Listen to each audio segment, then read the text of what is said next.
아멘. 하나님께서 오늘 우리에게 주신 말씀은 사도행전 22장 30절부터 23장 11절까지 말씀, 신약성경 227쪽에 있습니다.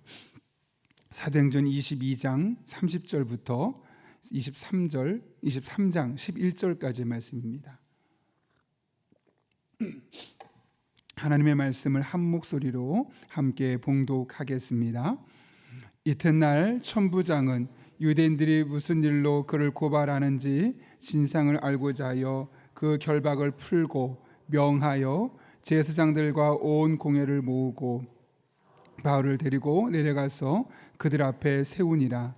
바울이 공회를 주목하여 이르되, 여러분 형제들아, 오늘까지 나는 범사의 양심을 따라 하나님을 섬겼노라 하거늘, 대제사장 아나니아가 바울 곁에 서 있는 사람들에게 그 입을 치라 명하니, 바울이 이르되, 회칠한다미여, 하나님이 너를 치시리로다.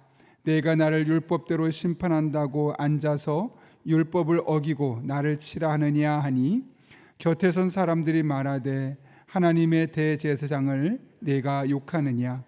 바울이 이르되, 형제들아, 나는 그가 대제사장인 줄 알지 못하였노라. 기록하였으되 너의 백성의 관리를 비방하지 말라 하였느니라 하더라. 바울이 그중 일부는 사두개인이요 다른 일부는 바리새인인 줄 알고 공회에서 외쳐 이르되, 여러분 형제들아, 나는 바리새인이요 죽은 자의 소망 곧 부활로 말미암아 내가 신문을 받노라. 그 말을 한즉 바리새인과 사두개인 사이에 다툼이 생겨 무리가 나누어지니, 이는 사두개인은 부활도 없고 천사도 없고 영도 없다 하고 바리새인은 다 있다 함이라. 크게 떠들새 바리새인 편에서 몇 서기관이 일어나 다투어 이르되, 우리가 이 사람을 보니 악한 것이 없도다. 혹 영이나 혹 천사가 그에게 말하였으면 어찌하겠느냐 하여 큰 분쟁이 생기니, 천부장은 바울이 그들에게 찢겨질까 하여 군인을 명하여 내려가 무리 가운데서 빼앗아 가지고 영내로 들어가라 하니라. 그날 밤에 주께서 바울 곁에 서서 이르시되, 담대하라. 내가 예루살렘에서 나의 일을 증언한 것 같이 로마에서도 증언하리라 하시니라. 아멘. 말씀을 전하기 앞서서 어제 우리 목사님들이 제가 이렇게 좀 아프다고 했던 것으로 알고 있습니다. 그런데 뭐 크게 그렇게 그런 건 아니고, 저희 대상포진이 좀 재발을 해서 월요일 날부터 약을 먹고 지금 있어서 그나마 조금 여러분 기도해 주시고 약을 꾸준히 먹어서 좀 많이 호전이 되었습니다. 그래서 그 사실을 여러분께 좀 알려드리는 게 좋을 것 같아서, 크게 뭐 병이 든 것처럼 또 오해하실까봐 그 정도는 아니라는 걸 이미 미리 말씀드립니다. 그리고 이 자리를 빌어 죄송하기도 하고 또 감사하기도 합니다. 역사상의 많은 사람들을 보고 또 성경 인물들을 곰곰이 그들의 삶을 돌이켜보면 마지막까지 한결같았던 사람, 중간에 변질되지 않고 그 신앙의 시작과 마지막이 같았던 사람들을 보게 되면 자기 성찰이 뛰어났던 사람들이라는 사실을 알게 됩니다. 자기 성찰이 무엇입니까? 다른 사람의 신앙을 판단하고 비판하는 것이 아니라 나의 신앙을 늘 돌아보는 거죠.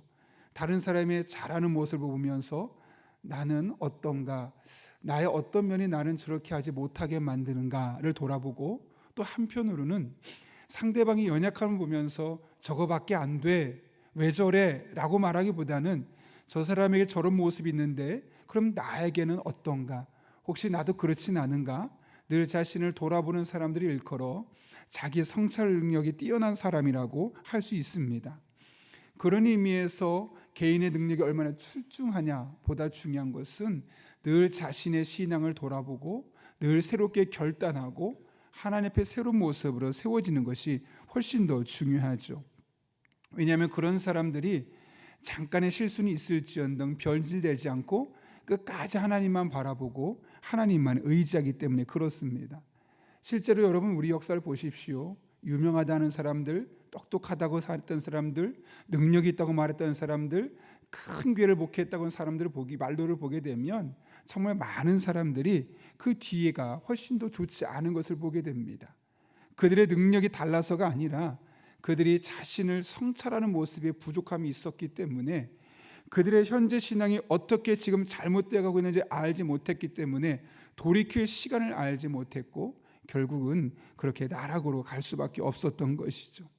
그래서 우리 그리스도인은 얼마나 저 사람이 능력이 있냐, 유능하냐, 똑똑하냐, 지혜롭냐, 탁월하냐 보다 얼마나 하나님 앞에 자신을 늘 점검하며 새롭게 결단하고 하나님 앞에 진실하려고 하느냐 하는 부분이 훨씬 더 중요할 수 있습니다.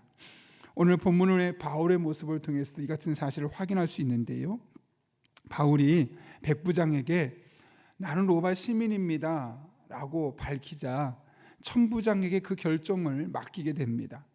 이에 천부장은 제사장들과 공회를 소집하고 바울을 재판하게 되는데요, 이때 바울이 대제사장을 비롯한 그들을 고발했던 유대의 고위 관리들에게 담대하게 외칩니다. 오늘 본문의 말씀 보면 3절에 이렇게 기록되어 있죠. 한번 읽어볼까요? 바울이 이르되 회칠한 담이여 하나님이 너를 치시리로다. 내가 나를 율법대로 심판한다고 앉아서 율법을 어기고 나를 치라 하느냐 하니. 여기 보게 되면 회칠한 담이여 라고 말합니다. 회가 석회를 칠하는 거죠. 그러니까 담벼락에 석회를 칠해서 그 안에 있는 문제점들을 보이지 않게, 그러니까 사실 겉과 다르다는 모습을 일컬을 때 회칠한 담이라는 표현을 사용합니다. 그러면서 회칠한 담이라고 말했던 근거가 무엇이냐면, 네가 나를 율법대로 심판한다고 하지만 실상 너희들 또한 율법을 지키지 않고 있지 않느냐. 만약 율법대로 한다면 나를 이렇게 할 수 없는데 율법을 거역하며 나에게 지금 치라고 하는 것 아니겠느냐 라고 말하면서 법을 말하면서도 법을 지키지 않는 종교 지도자들을 비판하고 있는 겁니다. 늘 실상은 법을 이야기하면서 너는 옳은 것처럼 이야기했지만 너희들의 내면을 들여다보아라. 너희는 솔직하게 하나님의 법을 지키면서 살고 있느냐, 편의대로 너에게 맞는 것은 적용하고 너에게 옳지 않은 것은, 너에게 불편한 것은 오히려 그 법을 다른 잣대로 하고 있지 않느냐라고 이야기하면서 대제사장을 비롯한 종교 지도자들에게 회칠한 담이라는 말을 쓰고 있는 겁니다. 너희는 위선자야. 어쩌면 대제사장과 당시의 종교 지도자들에게 가장 심한 욕일 수 있습니다. 단순한 나쁜 놈 정도가 아니라 너희는 위선자야, 겉과 속이 달라 이야기는 종교적인 지도자에게 얼마나 담대한 이야기였겠습니까? 사실 이런 말을 하는 게 결코 쉽지 않습니다. 당장 그럼 뭐 할까요? 너는 어떤데? 너는 잘 지키고 있어? 라고 말하지 않겠습니까? 그렇다면 바울이 이렇게까지 말할 수 있는 근거가 무엇이었겠습니까? 여러분 오늘 1절 말씀 보십시오.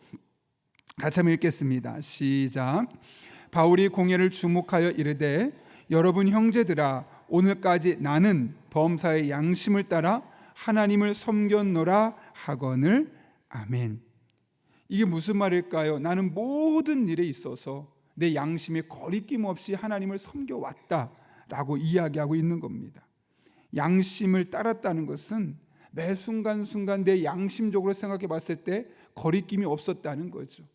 물론 다른 사람이 볼 때는 어떻게 보였는지 모르겠지만 적어도 나는 매 순간순간 하나님 앞에 진실했고 나의 행동 속에 거짓은 없었고 그런 나는 이런 사람이다 라고만서 이야기를 하고 있는 겁니다.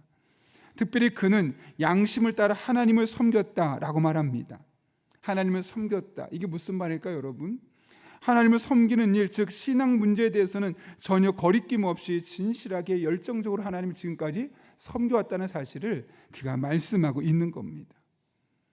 이를 통해 우리는 사도 바울이 평상시에 하나님 앞에 어떤 모습으로 신앙생활을 해왔는지를 능히 짐작할 수 있습니다. 여러분 사도행전을 보십시오. 사도 바울이 행해왔던 그의 행로와 그의 말과 그의 마음의 태도를 보시고 또 14개 있는 신약 성경에 있는 서신서를 보면서 그 각각의 서신서에서 사도 바울이 했던 이야기들, 그 이야기들 한번 살펴보십시오. 그런 이야기들을 했을 때 얼마나 많은 이야기를 했습니까? 뭐 당장 멀리 이야기하지 않아도 사도행전 뒤에 나오는 로마서도 나오죠. 고린도 전후서 나오죠. 그 뒤에 데살로니가 전후서, 디도서 여러 가지 성경책들이 있는데 그 다양한 말씀들을 함에 있어서 사도 바울이 하나도 거리낌이 없었다는 거예요. 거리낌이 없었다는 얘기는 뭘까요, 여러분? 자신이 말한 대로 자신이 그렇게 하려고 몸부림쳤고 그에 대해서 성도들이 그렇게 권면하면서 전혀 부끄럽지 않았다는 거예요. 겉과 속이 다른 사람처럼 그럴듯하게 포장하고 여러분이 그렇게 해야 된다고 말한 것이 아니라 실제로 그렇게 살았고 또 그렇게 살지 못했을 때 대해서는 자신의 잘못을 인정했던 그런 바울의 모습. 기도합시다, 깨어 기도해야 합니다라고 말했을 때 성도들에게 적어도 그런 말을 하기에 부끄럽지 않은 모습이었다는 것이고, 하나님 앞에 예배자로 살아가자고 말했을 때도, 인간관계 잘해보자고, 그리스도인의 사회생활을 잘하자고, 복음을 전하자고 말할 때도 적어도 매 순간 한순간도 그의 마음에 진심이 아니었던 적은 없었다는 사실을 우리는 능히 알 수 있는 겁니다. 양심에 거리낌 없이 어떤 말을 해도 어떤 행동을 해도 위선적이지 않았고 겉과 속이 다르지 않았고 하나님 앞에 한결같았던 자신의 모습을 그가 이야기하고 있는 겁니다. 그러면서 오늘 이야기하고 있는 거죠. 나는 범사의 양심을 따라 하나님을 섬겼노라. 여러분, 사도 바울이 그렇게 자신 있게 말할 수 있었던 것은 자신이 적어도 말한 대로 살려고 몸부림쳤던 그의 진실한 신앙인의 모습 때문이었습니다. 우리의 말이, 우리의 메시지가 힘이 있으려면 바로 그래야 되겠죠. 우리의 자녀들에게 아들아, 딸아, 하나님을 잘 섬겨라. 그거밖에 길이 없다. 그게 진짜다. 돈 조금 못 벌어도 괜찮고 다른 사람보다 성공 못해도 괜찮다. 그러나 하나님만은 잘 섬겨라. 그 길밖에 없다 라고 말할 때 아이들이 그 이야기를 듣고 아니잖아요. 엄마 아빠 실상은 그렇지 않잖아요. 말은 그럴듯하게 하도 엄마 아빠의 진심은 다른 데 있잖아요 라고 그렇게 아이들이 말을 한다면 아마 어쩌면 그것은 우리의 말이 달변이 아니어서가 아니라 내가 그 많은 사례를 들면서 설명하지 못해서가 아니라 어쩌면 우리 안에 있는 양심의 거리낌 없이 행동하지 못했던 삶의 모습 때문일 수도 있습니다. 그것은 여러분뿐만 아니라 저에게도 늘 적용되는 모습입니다. 늘 설교 끝나고 나면 고민합니다. 이렇게 하자고 했는데 왜 성도들이 그렇게 하지 않는 걸까? 나의 모습을 통해서 그런 모습을 발견하지 못했기 때문일까? 그럼 내가 어떻게 해야 될까? 그럼 기도하자고 했으면 나도 더 기도해야지. 사실 아직 완벽하게 낫지는 않았지만 우리 성도들에게 기도하자고 했는데 너무 아프다는 핑계로 내가 자꾸 기도를 쉬는 모습을 보인다면 그게 어떨까? 사실 깊이 있게 잠을 자지 못했습니다. 그러나 설교를 준비하고 함께 기도하자라고 이야기를 했기 때문에 오늘 이렇게 나와서 기도하는 것들도 어쩌면 그런 저희 안에 있는 그런 모습 때문이기도 합니다. 여러분, 누군가에게 우리의 말이 어떤 말이 되었든 그 말이 힘이 있고 능력이 있으려면 범사의 양심을 따라 하나님을 섬기는 우리의 모습이 있어야 되는 것이고, 그것은 어떤 말을 해도 그 말한 대로 살려고 하는데 전혀 거리낌이 없어야 하는 것이죠. 저와 여러분의 삶이 우리를 아는 사람들에게, 특별히 우리 자녀들에게 그런 거리낌이 없는 그런 복된 삶이 될 수 있기를 예수님의 이름으로 축원합니다. 바울이 대제사장과 종교 지도자들의 위선적인 행동을 정면으로 지적한 후에 바울은 자신이 바리새인이다라고 말하면서 유대인 중에 있었던 바리새인과 서기관 사이에 다툼을 불러일으키고 그래서 그 둘 사이에 갈라지게 되는 일이 일어납니다. 그렇게 바리새인과 사두개인의 폭동과 같은 다툼으로 인해서 바울의 목숨이 위태로울 수 있다라고 인식했던 천부장은 바울을 무리에서 빼내게 되는 것이죠. 그런데 그날 밤 어떤 일이 일어났습니까? 주님께서 바울을 찾아와 말씀하시죠. 이에 대해 오늘 본문 11절은 이렇게 이야기합니다. 같이 읽겠습니다. 시작. 그날 밤에 주께서 바울 곁에 서서 이르시되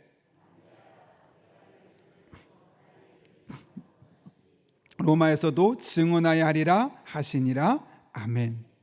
여기 보게 되면 하나님께서 바울에게 하신 말씀이 무엇이냐면 담대하라입니다. 담대하라. 헬라 원문을 보게 되면 다르세이라는 단어입니다. 용기를 내어라. 내적으로 기운을 차려야 한다. 이렇게 쓰여 있는 겁니다. 여러분, 바울에게 찾아와서 담대한 이야기 했다는 얘기는 무엇일까요? 지금 바울이 담대하지 않다는 거죠. 용기를 냈던 그가 잠깐이지만 마음이 주춤했고 내적으로 기운을 잃어버린 상태에 있다는 것이죠. 그게 무슨 말일까요? 여러분, 불안하다는 거죠. 그 안에 있었던 자신감을 잃어가고 있었다는 거죠. 그런데 그 순간 하나님께서 찾아오십니다. 그리고 그 사소해 보일 수 있는 이 바울의 감정에 하나님께서 반응하고 있는 겁니다. 여러분, 우리가 신앙생활하면서 힘들 때가 언제입니까? 하나님이 나와 상관없어 보일 때 아닙니까? 나는 너무 슬픈데 하나님은 나의 슬픈 감정과 상관없이 늘 즐거워 보이는 것처럼 보이고, 나는 죽도록 힘든데 하나님께서 나의 감정에 무관심해 보이는 것처럼 느껴질 때, 그럴 때 우리의 신앙이 너무 힘들지 않습니까? 사실 여러분이 목회자인 저에게도 서운할 때가 있죠. 언제입니까? 난 이렇게 힘든데 다른 사람을 챙기는 것 같은데 왜 나는 안 챙기는 거지? 이런 마음이 들 때 여러분 마음에 섭섭함이 있지 않습니까? 그런 이유는 아니지만 혹시라도 여러분의 마음속에 그런 마음이 있었다면, 그런 마음이 들게 했다면 이 시간을 빌어 정말 죄송합니다. 근데 사람은 원래 그렇습니다. 그런데 사람도 그렇고 목사도 그렇지만 하나님은 그렇지 않습니다. 하나님 우리의 작은 감정의 고를 그냥 허용하지 않으십니다. 물론 내가 원하는 시점에 나의 감정에 다가와서서 내 감정을 치료해 주시고 내가 힘을 내길 원하죠. 그렇지만 하나님께서는 꼭 내가 원하는 시점에 찾아와서 나의 감정을 어루만지시거나 나를 일으켜 주지 않을 때도 있습니다. 그러나 하나님은 반드시 우리 한 사람 한 사람의 감정을 주목하시고 그 감정에 반응하시고 그 감정 상태에서 우리를 일으켜 주시기 위해서 일하고 계신 분이십니다. 여러분, 열왕기하 20장을 보게 되면 히스기야가 병들어 죽게 되었다고 성경은 이야기합니다. 병들어 죽게 되었다. 아니 그냥 스스로만 죽을 것 같아 정도가 아니라 선지자가 찾아와서 말합니다. 너 곧 죽을 거야. 당신 곧 죽을 겁니다. 아예 사형 선고를 언도받은 겁니다. 그때 히스기야가 했던 일이 무엇입니까? 낯을 벽으로 향했다. 얼굴을 벽으로 향하고 하나님 앞에 기도했다고 합니다. 그랬더니 그 기도를 들으시고 하나님께서 뭐라고 말씀하십니까? 내가 너의 기도를 들었고 내 눈물을 보았노라. 내가 너의 기도를 들었어. 여러분, 이 순간 낯을 벽으로 했던 이 히스기야의 기도가 어떤 기도였을까요, 여러분? 정확하게 기도 내용은 기록되어 있지는 않아요.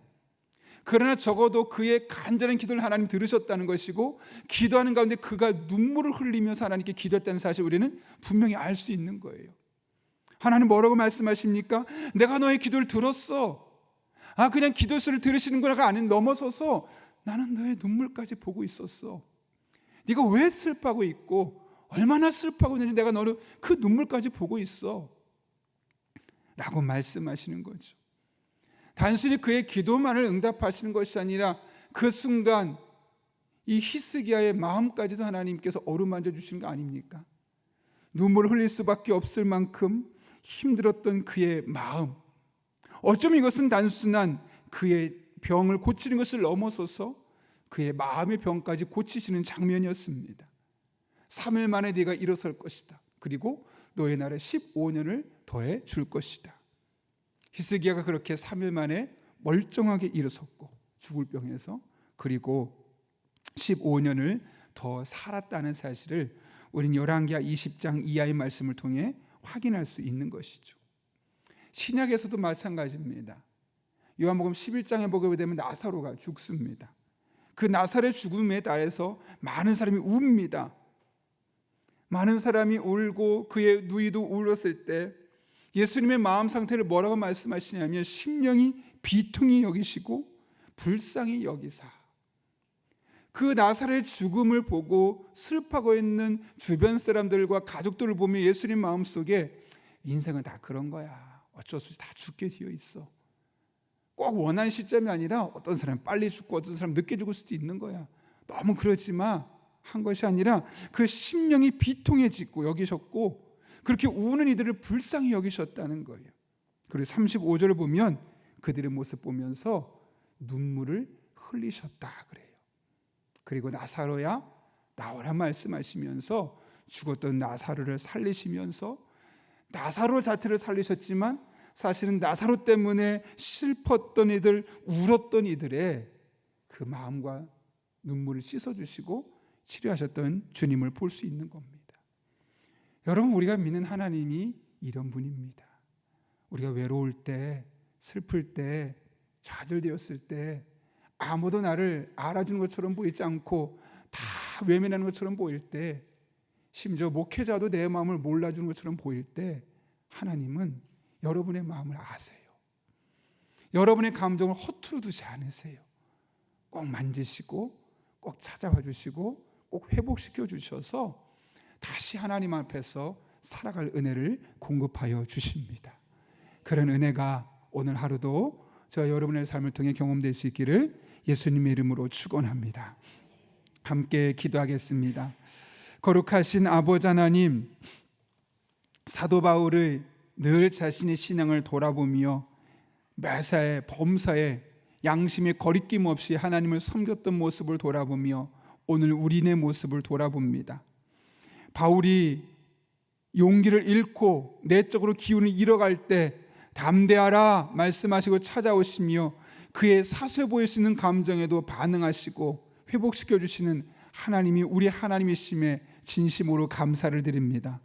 바울이 겪었던 상황이 비록 우리의 상황이라 할지라도 우리를 끝까지 바라보시며 우리의 감정에 반응하시며 회복시키고 고치시길 원하시는 하나님을 바라보고 의지하며 늘 믿음으로 한 걸음 한 걸음 내디딜 때 마침내 바울에게 역사하셨던 하나님이 나의 하나님이심을 경험하는 또 간증하는 복된 성도님들 되게 하여 주옵소서. 예수님의 이름으로 기도하옵나이다. 아멘. 이 시간 주님께서 가르쳐준 기도 함께 하시겠습니다. 하늘에 계신 우리 아버지, 아버지의 이름을 거룩하게 하시며 아버지의 나라가 오게 하시며 아버지의 뜻이 하늘에서와 같이 땅에서도 이루어지게 하소서. 오늘 우리에게 일용할 양식을 주시고 우리가 우리에게 잘못한 사람을 용서해 준 것 같이 우리 죄를 용서해 주시고 우리를 시험에 빠지지 않게 하시고 악에서 구하소서. 나라와 권능과 영광이 영원히 아버지의 것입니다. 아멘. 이 시간 함께 기도하실 때 오늘 말씀을 기억하며 기도합니다. 우리 한 사람 한 사람 사도 바울처럼 누군가에게 어떤 말을 할 때 그 말을 함에 있어서 양심의 거리낌 없이 하나님을 늘 잘 신앙적으로 섬기며 살아갈 수 있는 그런 믿음의 사람 될 수 있게 달라고 기도합니다. 한 걸음 나아가서 우리들의 작은 감정의 고래도 하나님은 깊이 반응하시며 늘 우리를 찾아오시고 우리를 마침내 이렇게 세우시는 분이심을 믿게 하여 주셨고 우리가 지금 어떤 상황이 있다 할지라도 그 하나님의 역사하심을 기대하며 믿음으로 한 걸음 한 걸음 내딛고 마침내 그분을 인한 승리를 경험하고 간증할 수 있는 복된 인생 될 수 있게 달라고 기도합니다. 한 걸음 나가 오늘도 성령으로 충만케 하시고 마땅히 기도할 바를 알게 하시며 그렇게 기도하며 나갈 때 모든 것을 합력해 선을 이루시는 하나님의 놀라운 은혜를 경험할 수 있게 달라고 또 우리 가정을 위해 기도할 때 우리 가정에 믿지 않는 이들이 다 예수님을 믿을 뿐만 아니라 이 어려운 시기에 경제적인 어려움을 극복할 수 있게 도와주시고 가정 속에 있는 크고 작은 어려움들이 하나님으로 말미암아 해결될 수 있게 달라고 또 오늘 교회를 위해 기도합니다. 중보기도 팀이 개인의 기도 제목과 교회를 위해 기도할 때 그 모든 기도에 하나님 반응해 주시며 오늘 놀라운 역사들이 응답들이 우리 중보기도 팀들을 통해 나타날 수 있게 달라고 또한 우리나라와 민족을 위해 기도합니다. 이 땅, 이 민족이 정치, 경제, 사회, 문화적으로 너무나 어려운 시기에 놓여 있습니다. 하나님 뜻이 있어 이런 어려움을 허락하셨을 텐데 우리가 이와 같은 어려움 속에서 하나님의 선한 뜻을 발견하고 다시 믿음으로 일어설 때 회복시키신 하나님을 다시 경험하되 특별히 우리 믿음의 사람들이 이를 위해 깨어 기도하게 하시고 우리 용인영락교회가 이를 위해 기도에 앞장서며 기도하는 성도들이 많아져서 이 어려운 시기에 우리 교회가 다시 일어서고 우리 성도들의 삶이 새로워지고 이 시대를 이 지역을 책임질 수 있는 그런 영적인 일꾼들이 될 수 있게 달라고, 또 여러분이 가진 기도 제목과 여러분의 기도가 필요한 분들을 위해서 이 시간 은혜를 간구하며 함께 기도하겠습니다. 거룩하신 아버지 하나님, 하나님을 바라보며 하나님을 찬양하며 하나님을 의지하며 온전한 모습으로 하나님 앞에 나아가길 원합니다. 우리들의 삶 가운데 하나님 친히 함께 해주셔서 하나님 앞에 온전히 영광 올려드릴 수 있는 복된 성도님들 되게 하여 주옵소서. 특별히 오늘 말씀을 기억합니다. 얼마나 큰 능력이 있는지, 얼마나 많은 업적을 남겼는지, 그런 것에 주목하고 그런 것에 시선을 두는 우리가 아니라 하나님 앞에 늘 진실하며 하나님 앞에 늘 겸손하며 우리의 신앙을 돌아보고 하나님 앞에 신앙적으로 결단할 수 있는 우리 성도님들의 삶이 될 수 있도록 하나님 아버지 은혜를 베풀어 주옵소서.